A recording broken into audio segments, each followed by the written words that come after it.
चलिए अब next topic इसमें डिस्कस कर लेते हैं अपन। तो हमने आयनिक साइज देख ली थी, एटॉमिक साइज वगैरह देख ली। ठीक है। एटम्स के जो भी प्रॉपर्टीज होती हैं हम उन पर डिस्कस कर रहे हैं, रेडियस वगैरह पर डिस्कस कर रहे हैं अपन। ठीक है ना। मेनली कई एटम्स के ऊपर अपन ये डिस्कस कर चुके हैं। हाइड्रोजन एटम के लिए जो है अपने को डिस्कस करना है। ठीक है। देखो, हाइड्रोजन एटम के लिए अपने को यहाँ गतिज ऊर्जा, काइनेटिक एनर्जी, इसके बारे में डिस्कशन करना है। इसकी स्थितिज ऊर्जा, पोटेंशियल एनर्जी, इसको डिस्कस करना है। और फिर इन दोनों से टोटल मैकेनिकल एनर्जी या कुल यांत्रिक ऊर्जा कैसे प्राप्त होगी ये डिस्कस करना है। इसके बाद में ये एटम वाला पार्ट जो है वो अपना पूरा हो जाएगा इसमें। फिर आगे जो है नेक्स्ट पेरियोडिक प्रॉपर्टीज में अपन मूव कर जाएंगे। ठीक है। देखो, आज अपने को पहली हेडिंग जो इसमें डालनी है वो है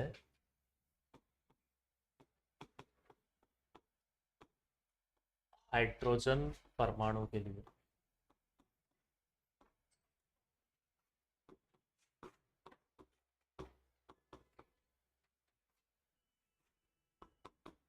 यांत्रिक ऊर्जा।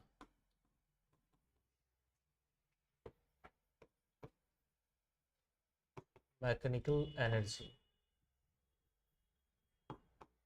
और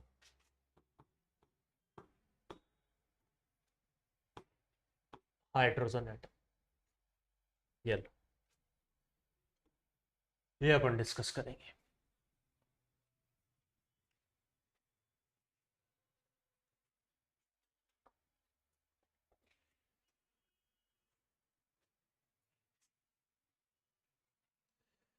देखो, ये जो टॉपिक रहेगा ये थोड़ा सा डेरिवेटिव पार्ट है, मतलब इसके अंदर थोड़ा अपना डेरिवेशन सीखना है। डेरिवेशन सीखना इसलिए ज़रूरी है क्योंकि एक इक्वेशन, जैसे आपने नाम सुना होगा श्रोडिंगर इक्वेशन, जो 11th में चलती है, अभी अपनी पहले से ही चलती है। उसको अपन 12th के बाद तक भी पढ़ते हैं और वो चलती ही रहेगी आपके, अगर एमएससी तक भी जाओगे तो श्रोडिंगर इक्वेशन आपके चलेगी। अपन यहाँ पर सीधे यांत्रिक ऊर्जा या मैकेनिकल एनर्जी के फॉर्मूले याद रख सकते हैं, उसमें कोई दिक्कत नहीं है। लेकिन फिर होगा क्या, इन्हीं काइनेटिक एनर्जी या फिर पोटेंशियल एनर्जी, गतिज ऊर्जा या स्थितिज ऊर्जा, इनके एक से ज़्यादा फॉर्मूले होते हैं। और ये एक से ज़्यादा फॉर्मूले सीखने के लिए आपको इन्हें डिराइव करना आना चाहिए, क्योंकि ये थोड़े से टिपिकल फॉर्मूले भी हो सकते हैं, हो सकता है कि आप याद ना रख पाए। तो अगर आपको डेरिवेशन याद रह जाएगी, प्रोसेस याद रह जाएगी, तो फिर आराम से काइनेटिक एनर्जी हो चाहे पोटेंशियल एनर्जी हो या फिर ये यांत्रिक ऊर्जा या मैकेनिकल एनर्जी हो, इन सब के आप फॉर्मूले आराम से बना भी सकते हो और निकाल भी सकते हो। ठीक है ना। तो देखो ध्यान से, सबसे पहली बात जो इसमें आपने को याद रखनी है वो ये है, इस हाइड्रोजन परमाणु का जो यांत्रिक ऊर्जा होगी, मैकेनिकल एनर्जी होगी, वो इक्वल रहेगी गतिज ऊर्जा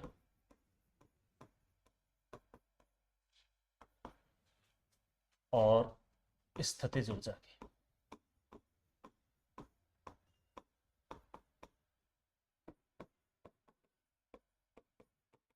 काइनेटिक एनर्जी और पोटेंशियल एनर्जी।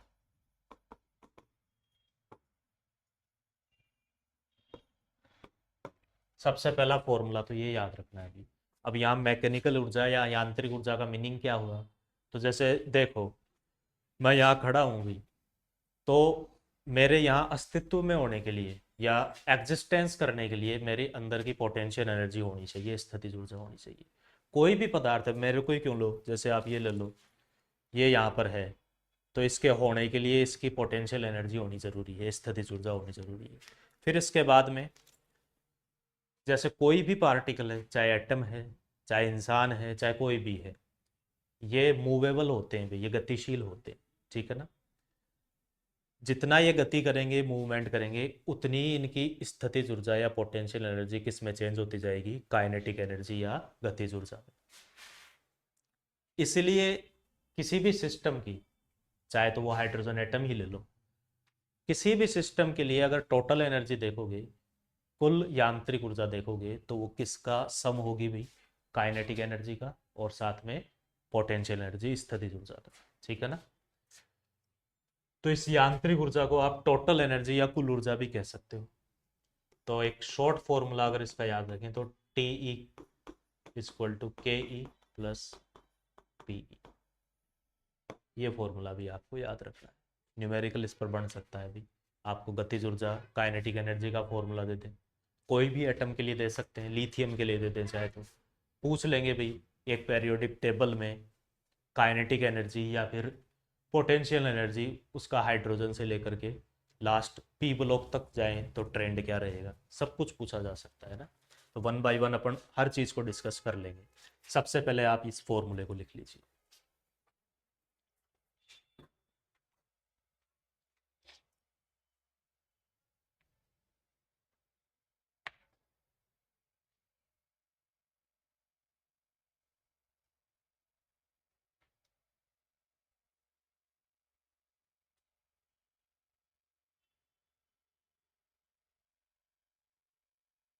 चलिए, देखो बेसिकली क्या है, ये टॉपिक तो वैसे एटॉमिक स्ट्रक्चर परमाणु संरचना का है, लेकिन होता क्या है, इसको ये लिंक करेगा किसके साथ में, आवर्त सारणी के साथ या पेरियोडिक टेबल के साथ। क्योंकि आप जानते हो अभी तो अपन यहाँ सीख जो रहे हैं वो तो हाइड्रोजन एटम के लिए सीख रहे हैं, लेकिन जो फॉर्मूला आएगा वो तो किसी भी एटम पर अप्लाई हो सकता है। तो इसलिए वो पेरियोडिक टेबल में आवर्त सारणी में आपसे तुलना भी करवा सकता है, कंपैरिजन भी करवा सकता है कि बताओ हाइड्रोजन से आप लिथियम की तरफ जाते हो तो गतिज ऊर्जा या काइनेटिक एनर्जी पे क्या फ़र्क पड़ेगा, या फिर स्थितिज ऊर्जा या पोटेंशियल एनर्जी पे क्या फ़र्क पड़ेगा। तो ये एक तरीके का जो टॉपिक है बेसिकली एटॉमिक स्ट्रक्चर का है, लेकिन इसको ट्रेंडिंग में अगर लिया है क्वेश्चन की ट्रेंड करने के लिए, तो आवर्त सारणी के साथ इसको लिंक किया जा सकता है, ठीक है। अब यहाँ से kinetic energy plus potential energy, इस पर पहला सवाल क्या बनेगा वो डिस्कस करना है अपने को। तो देखो, एक ऑब्जर्वेशन है जो करी गई थी, वो अपने को याद रखनी है भी, क्योंकि बहुत क्वेश्चन बनते हैं उस पर। देखो टोटल एनर्जी, या मैं कह दूँ यांत्रिक ऊर्जा, मैकेनिकल एनर्जी, ये जो है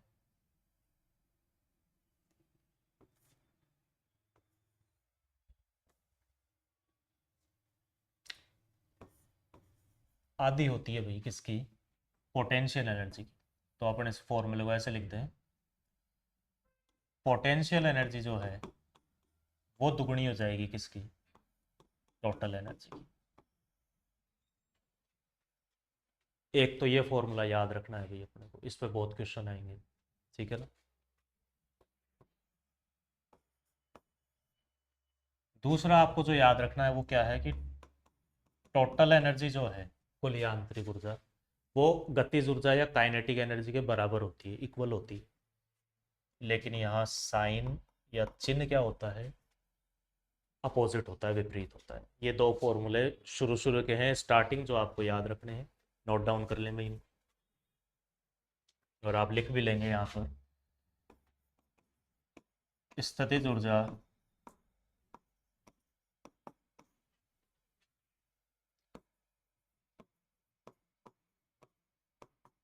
कुल ऊर्जा की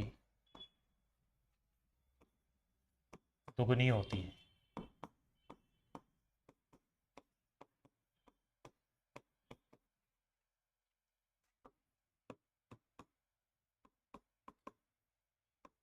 पोटेंशियल एनर्जी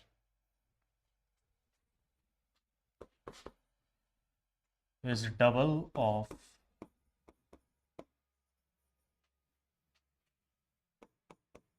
टोटल एनर्जी।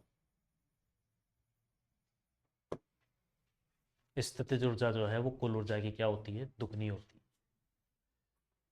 इसके लिए भी लिख लें अपन, ये तो पहले पॉइंट के लिए लिख लिया, अब दूसरे के लिए भी लिख दें। तो आप कहेंगे कुल ऊर्जा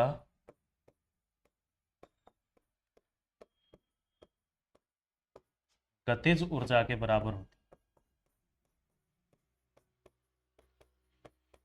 गतिज ऊर्जा के बराबर होती है,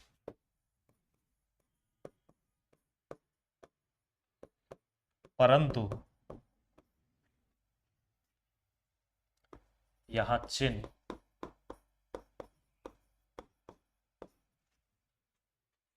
विपरीत होता है, परंतु यहाँ चिन्ह विपरीत होता है।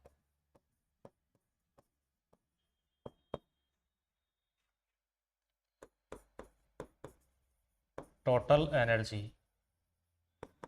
Is equal to kinetic energy,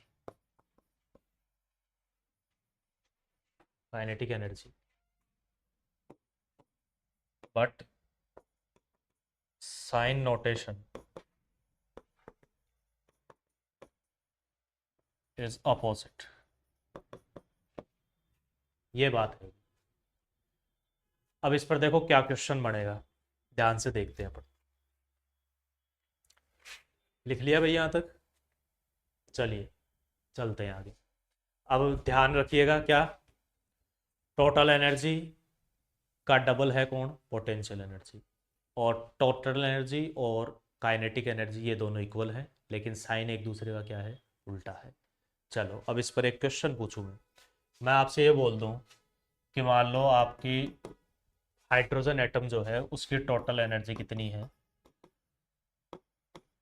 -13.6 electron volt है। तो बताओ इसकी काइनेटिक एनर्जी क्या होगी? तो देखो ध्यान से, अपन ने जो फॉर्मूला देखा है उसमें देखो टोटल एनर्जी को किसके इक्वल कर रखा है? काइनेटिक एनर्जी के। लेकिन यहाँ साइन क्या है? अपोजिट है। तो अगर अब यहाँ पर काइनेटिक एनर्जी निकालें तो आएगी तो कितनी? वैल्यू तो यही रहेगी। लेकिन देखो साइन इससे अपोजिट करना है। अगर यहाँ अपन ने कितना ले लिया? माइनस ले लिया, फिर ये किस में आ जाएगा? प्लस में आ जाएगा। इस तरीके से साइन जो है वो क्या कर देंगे अपन? अपोजिट कर देंगे।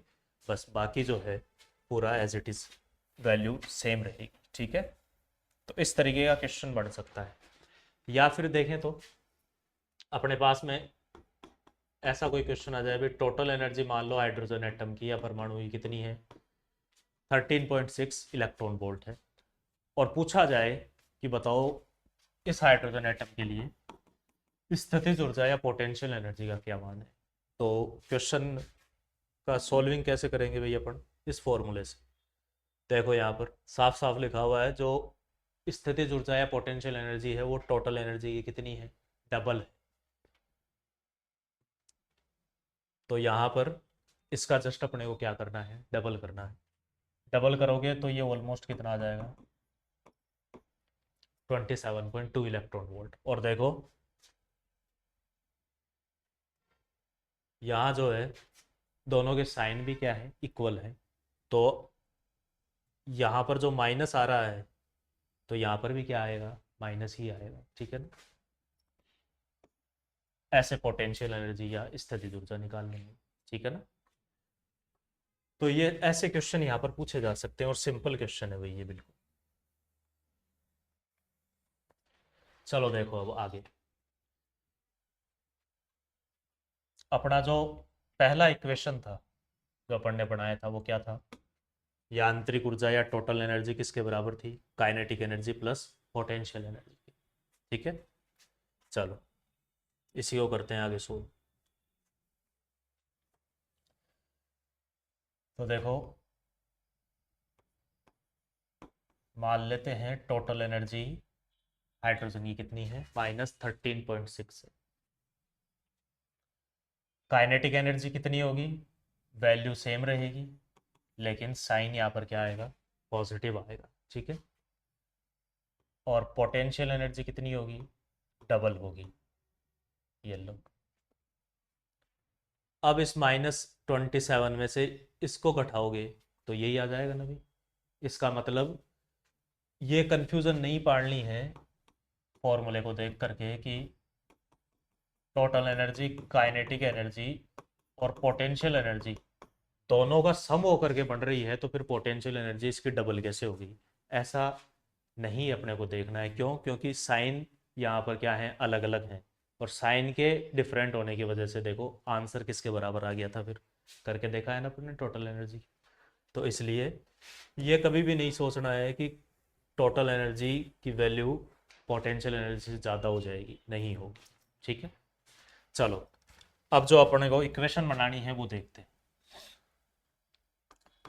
अपने पास है टोटल एनर्जी और है kinetic energy plus potential energy. ठीक है, चलिए यहाँ कुछ मैथमेटिकल रिलेशन जो है वो आपको याद रखने हैं। जैसे देखो एच क्या होता है, प्लांक स्थिरांक या प्लांक कांस्टेंट होता है। और एक इस तरीके का भी चलता है भाई, इसको बोलते हैं अपन एच क्रॉस। ठीक है, क्या बोलते हैं भाई? H cross. इसकी वैल्यू क्या होती है? एच अपॉन 2 पाई को क्या बोलते हैं अपन? H cross. ठीक है ना। चलिए इस एच क्रॉस को अपन यहाँ यूज करने वाले हैं। देखो टोटल एनर्जी का जो फॉर्मूला है वो है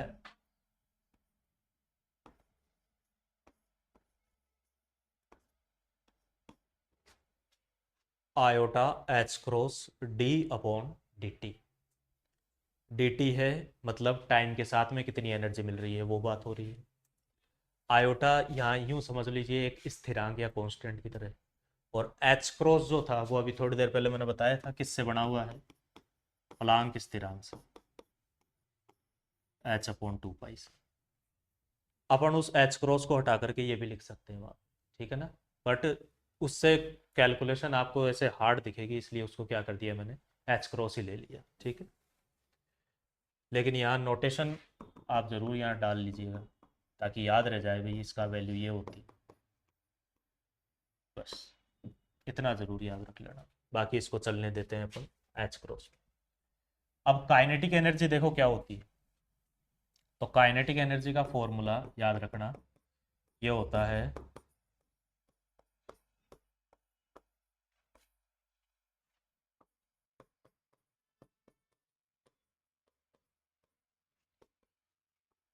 मोमेंटम का, तो आप क्या करते हो स्क्वायर और मास का डबल। चलो ये एक फॉर्मूला है भाई काइनेटिक एनर्जी का। अब तुम ये कहोगे कि भाई यहाँ कैसे आ गया ये?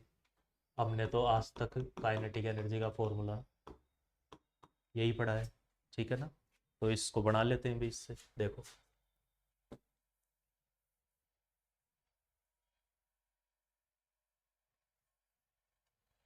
देखना।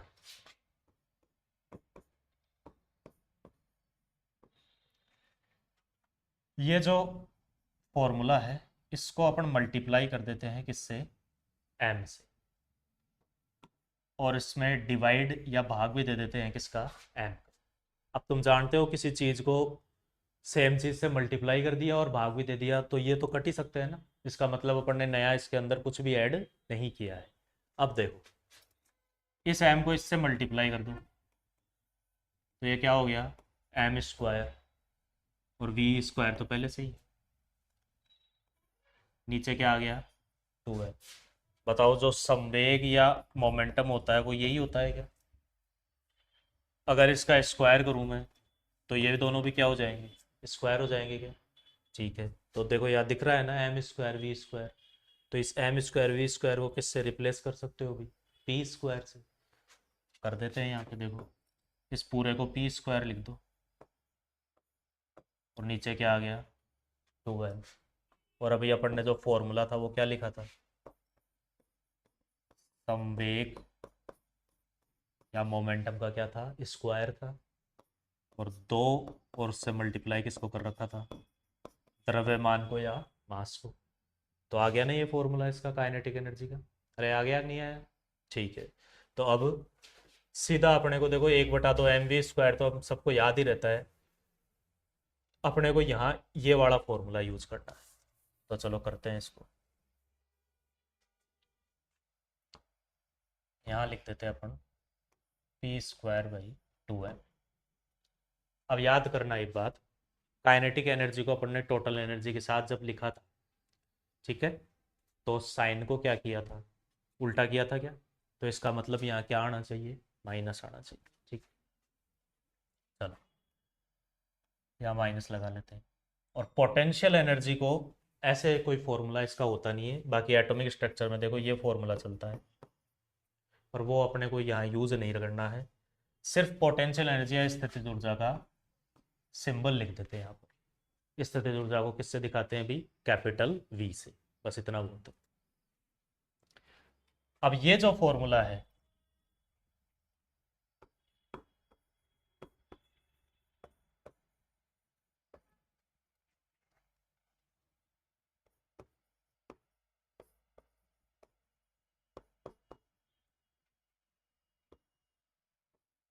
इसको मल्टीप्लाई कर देना है किससे, साई से। यहाँ पर लिख देंगे साई से गुणा करने।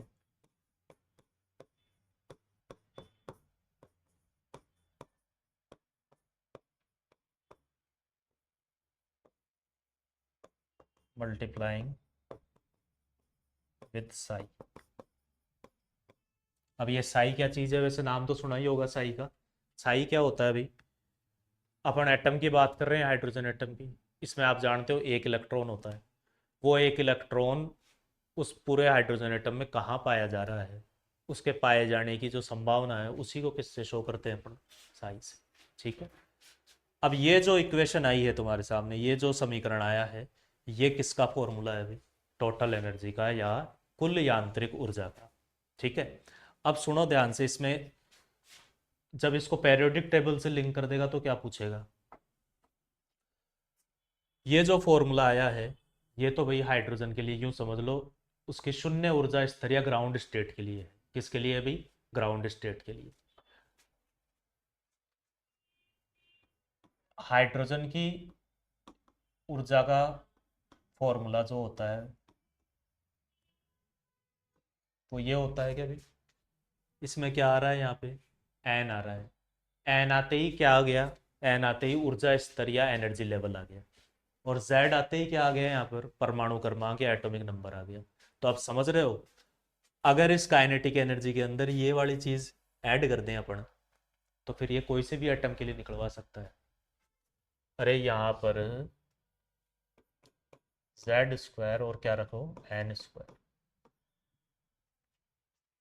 अब इसको हाइड्रोजन के लिए निकाला तो देखो क्या होगा, हाइड्रोजन के लिए जेड या परमाणु क्रमांक कितना होता है, एक होता है। इसकी वैल्यू रखोगे एक, एक का स्क्वायर होते ही क्या हो जाएगा यहाँ पे, एक ही होगा। और एक को p² से गुणा करोगे तो क्या आएगा, p² ही आना है। ये लो हट गया ये तो। हाइड्रोजन एटम में इलेक्ट्रॉनिक विन्यास देखो दोगे तो क्या होगा, 1s1। 1s1 मतलब एन की वैल्यू कितनी होगी, 1 होगी। इस एन की वैल्यू यहाँ 1 रखो, और 1 का स्क्वायर करो तो भी क्या आना है, वो 1 ही आना है। ये लो, बताओ इस 1/1 का यहाँ कोई मीनिंग है क्या, नहीं है, तो इसको हटा दिया। और बस इसीलिए मैंने क्या कहा कि ये डायरेक्ट फॉर्मूला किसके लिए याद रखना है, हाइड्रोजन के लिए टोटल एनर्जी का या यांत्रिक ऊर्जा का। लेकिन जब इसको किसी और एटम के लिए पूछेगा, इसकी आवर्तिता या पेरियोडिसिटी निकलवाएगा, तो फिर यहाँ इसकी वैल्यू बढ़ जाएगी। जैसे हम मान लो हीलियम के लिए निकलवाए, तो हीलियम का जेड कितना होता है, 2 हो जाता है। 2 का स्क्वायर होते ही यहाँ कितनी आ गई भाई वैल्यू, 4 आ गई। और 4 आते ही यहाँ बदल गया ना, जो भी संख्या है, नंबर है, वो बदल गई। ठीक है, तो इस तरीके से इसकी पेरियोडिसिटी कैसे होगी वो भी अपन चेक करेंगे। पहले आप यहाँ तक लिखें इसको।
चले भाई आगे।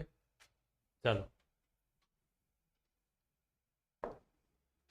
अब देखो कैसे इसको अपन हाइड्रोजन से लिथियम की तरफ जाएं या लिथियम से और आगे जाएं, तो इस एनर्जी पर क्या फर्क पड़ेगा, क्या डिफरेंस आने वाला है, वो चेक करते हैं भाई। अपन यहाँ पर ये काइनेटिक एनर्जी ले लेते हैं अभी। कितनी है ये, p²/2m मान लो। और इसके साथ में किसको जोड़ लो, z² और n²। चलो देख, अपने पास में जो पहला ग्रुप है वो क्या है, हाइड्रोजन से अपन कहाँ तक जाते हैं, सीजियम तक। चलो भाई, इसका जो आउटर ऑर्बिटल या बाह्यतम कक्षा है उसका विन्यास क्या है, 1s1। लिथियम का क्या होता है अभी, 2s1। सोडियम का क्या होता है, 3s1। यही होते हैं। चलो देखो, यहाँ सबसे पहले हाइड्रोजन रखेंगे और ऊर्जा स्तर भी अपन ने पहला लिया, तो 1/1 कट जाएगा, ये कोई फर्क नहीं पड़ेगा। अब यहाँ तुम क्या करो, लिथियम का तो पहला ऊर्जा स्तर ले लो। चलो ले लेते हैं अभी। बट लिथियम का जो एटॉमिक नंबर या परमाणु क्रमांक है वो तो एक नहीं है ना, वो तो कितना है, 3 है। ये लो, अब 3 का स्क्वायर करते कितना हुआ, 9 हो गया क्या। ये लो, बताओ, लिथियम के लिए ये जो पूरी वैल्यू थी, ये 9 से क्या हो गई, मल्टीप्लाई हो गई। मतलब इस वैल्यू को अपन ने क्या किया, बढ़ाया ही तो है। इसका मतलब हाइड्रोजन से लिथियम की तरफ जाएंगे या लिथियम से किधर जाएं, सोडियम की तरफ जा रहे हैं, तो गतिज ऊर्जा का मान या काइनेटिक एनर्जी का मान क्या हो रहा है, बढ़ रहा है। तो ये इसकी आवर्तिता या पेरियोडिसिटी होगी भी। आपसे क्वेश्चन क्या पूछेंगे, आपसे ये पूछ लेंगे कि बताओ, एस ब्लॉक में हाइड्रोजन से लिथियम की तरफ जा रहे हो, तो एनर्जी मतलब काइनेटिक एनर्जी या गतिज ऊर्जा पर क्या फर्क पड़ रहा है। तो भाई गतिज ऊर्जा क्या हो रही है, बढ़ रही है। ठीक है, चलो देखो,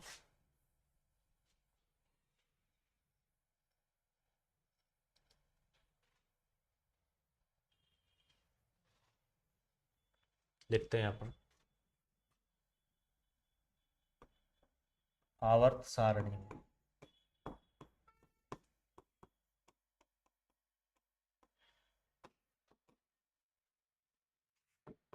हाइड्रोजन से नीचे की तरफ जाने पर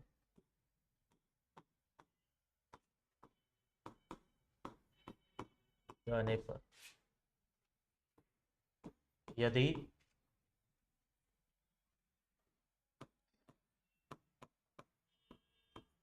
परमाणविक कक्षा का परमाणविक कक्षा का मान समान लेते हैं, तो गतिज ऊर्जा बढ़ती है।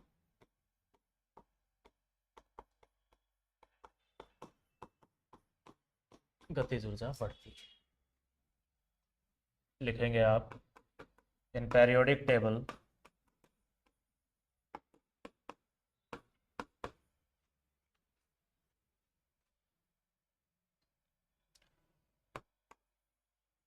going down the group, down the group from hydrogen,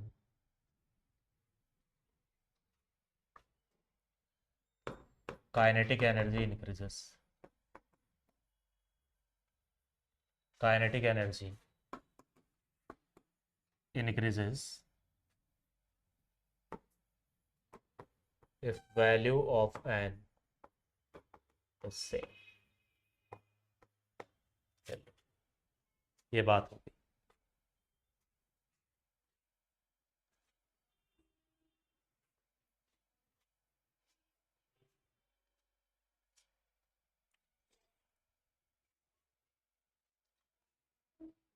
चलिए, अब ये ट्रेंडिंग तो देख ली अपन ने। अब एक ट्रेंडिंग और देखते हैं। यूं याद रखो, इसको तो काइनेटिक एनर्जी लिख लिया, यहाँ Z square upon N square रख लिया। इस बार अपन क्या कर रहे हैं, ये जो एन है इसकी वैल्यू भी क्या करते हैं, चेंज करते हैं, ठीक है ना। जैसे मान लो लिथियम है, लिथियम के लिए बाहरी जो आउटर ऑर्बिटल है वो कौन सा है, 2 है। मतलब एन बराबर कितना है यहाँ पे, 2। वो ले लेते हैं यहाँ पर। देखो तो जेड कितना है भाई लिथियम का, 3 है। 3 का स्क्वायर करोगे तो कितना आ जाएगा, 9। एन जो वैल्यू है वो यहाँ पर अपन ने 2 ले ली, तो ये कितना आ गया, 9/4। ठीक है, ये तो बात कर ली अपन ने लिथियम के लिए। अब इसको ही सोडियम के लिए और देख लें। तो देखो काइनेटिक एनर्जी, बताओ सोडियम का जो एटॉमिक नंबर है वो कितना होता है, 11। 11 करते ही ये कितना आ गया, 121। सोडियम के लिए जो बाह्यतम कोश या एक्सटर्नल शेल है वो क्या होता है, 3s1। तो यहाँ एन की वैल्यू कितनी आई, 3। 3 का स्क्वायर करो यहाँ पर, कितना आ गया, 9। 9 से काट लो भाई इसको, यहाँ जो भी नंबर आएगा वो एक से तो ज़्यादा ही आएगा। अरे भाग दोगे अगर 121 में 9 का, तो एक से तो ज़्यादा ही आना है।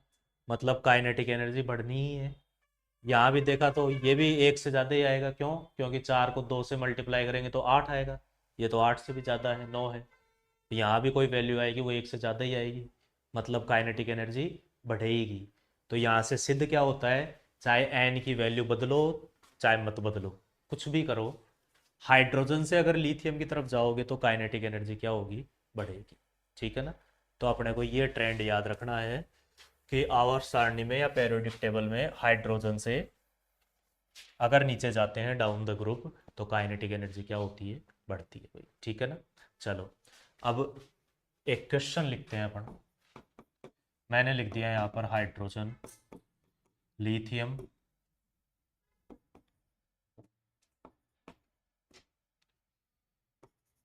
यहाँ लिख दिया मैंने पोटेशियम, और यहाँ चौथे नंबर पर लिख दिया सोडियम। इसको देखें, अपने को इंक्रीजिंग ऑर्डर में सेट करना है। और किसकी इंक्रीजिंग ऑर्डर भी, काइनेटिक एनर्जी। करो देखें इसको सेट।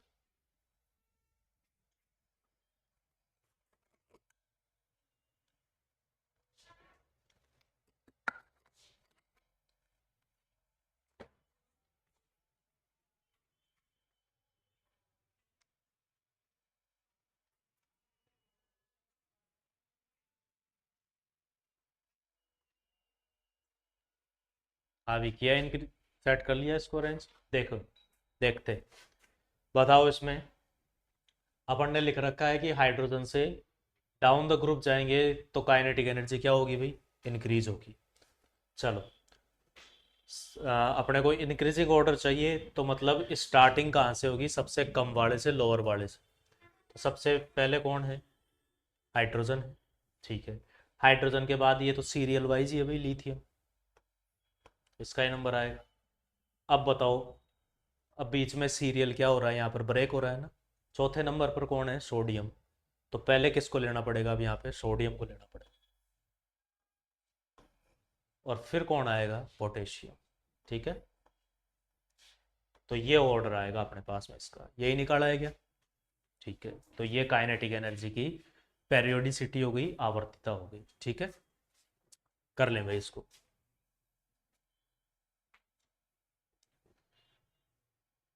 चलिए, अब ये वाला जो फॉर्मूला है इसका नाम भी लिख लेते हैं अभी।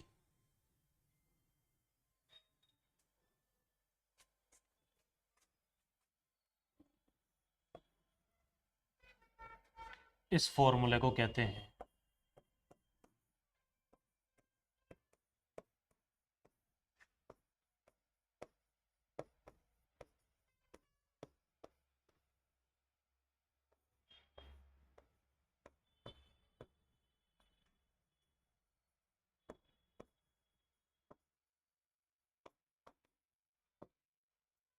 श्रोडिंगर इक्वेशन बोलते हैं भी इसको।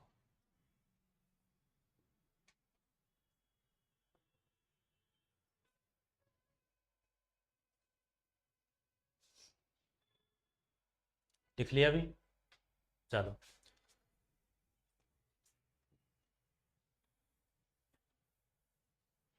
अब यहाँ थोड़ी सी इसकी थ्योरी भी लिखेंगे जो पूछी जा सकती है भी क्वेश्चन के रूप में, इसलिए थ्योरी भी थोड़ी याद रहनी चाहिए।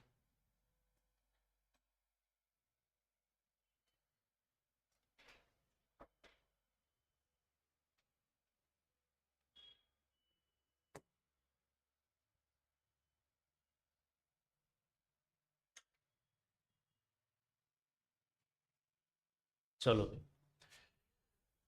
लिखेंगे अपन यहाँ पे।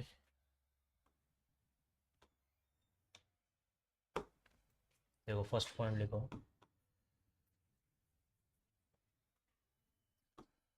कुल ऊर्जा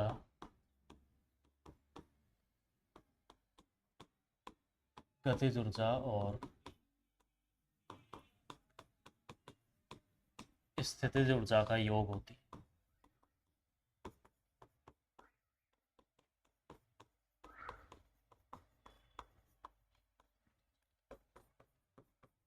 total energy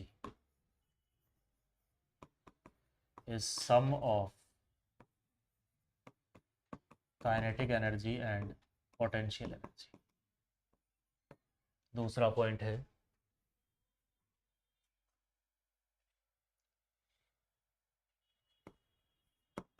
iota H cross D psi upon D T को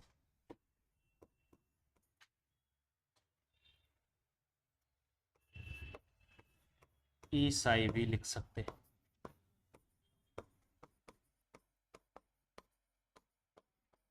लिख सकते हैं क्योंकि ई यहाँ पर क्या है भाई, एनर्जी है। तो क्योंकि ई का मान किसके बराबर होता है, iota H cross D by D T के। तो अगर इस iota H cross D by D T की जगह अपन ई लिख दें तो ये ई फिर किससे मल्टीप्लाई हो जाएगा, साई से। ठीक है ना, होता है। तो लिखेंगे इसमें iota H cross D psi by D T can also be written as E psi।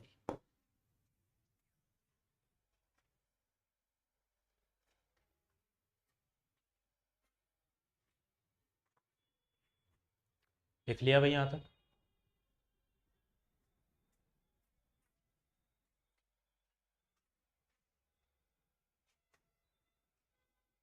चलिए नेक्स्ट देखें फिर। नेक्स्ट इसमें यहाँ ऐड कर देते हैं भैया,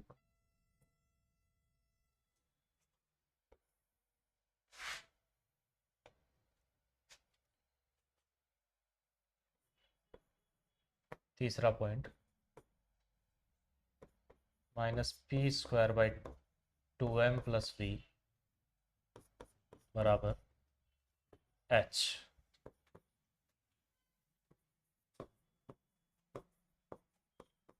हैमिल्टोनियन समकारक। ये इतना जो फॉर्मूला है इसको हैमिल्टोनियन ऑपरेटर भी बोल देते हैं। Hamiltonian operator. तो अगर इनको रिप्लेस कर दें तो देखो इस पूरे को ई से कर दिया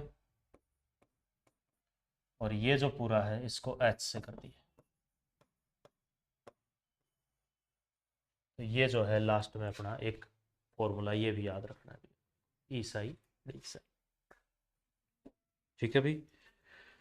तो ये बात थी काइनेटिक एनर्जी की, और ये काइनेटिक एनर्जी आवर्त सारणी में या पेरियोडिक टेबल में कैसे चेंज हो रही है इसके बारे में अपन ने बात कर ली भाई यहाँ पर।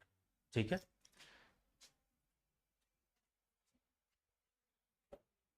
लिख लिया भाई इसको। चलिए